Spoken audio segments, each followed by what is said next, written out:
Hai, Assalamualaikum. Pada kali ini saya mahu mengkongsikan tentang cara meletak gambar di VC Google Classroom.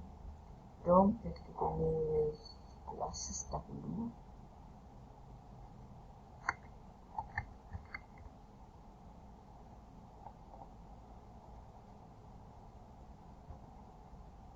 Kita mula buka Google Classroom.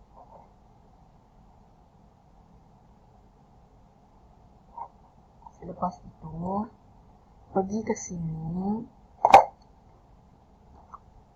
Nak tukar apa? Gambar macam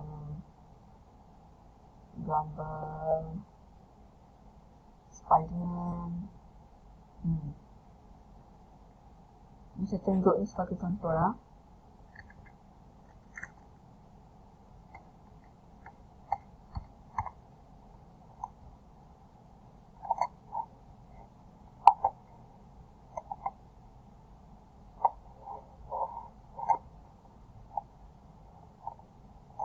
Contoh kita pilih yang ini.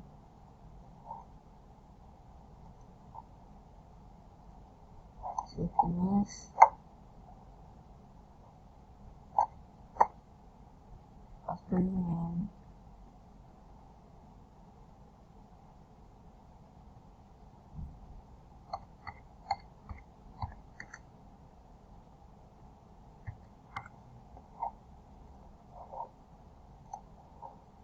Buang ni.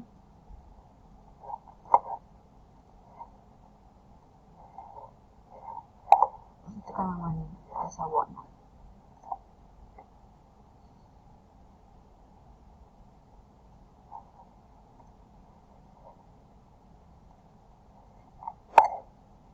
Tekan sini. Jangan kecil keluar yang ni. Tekan ni. Jangan keluar file. Tekan gambar awak tadi dah save. Open.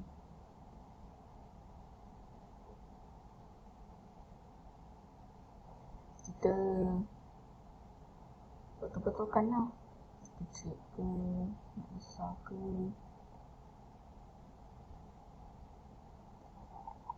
Okay, sini dah. Dekat sini.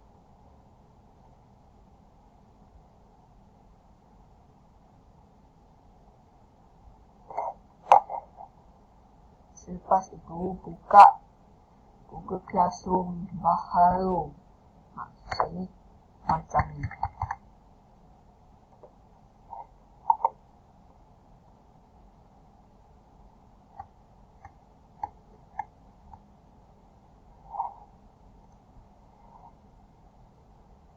Ini tada. Ini pun ada.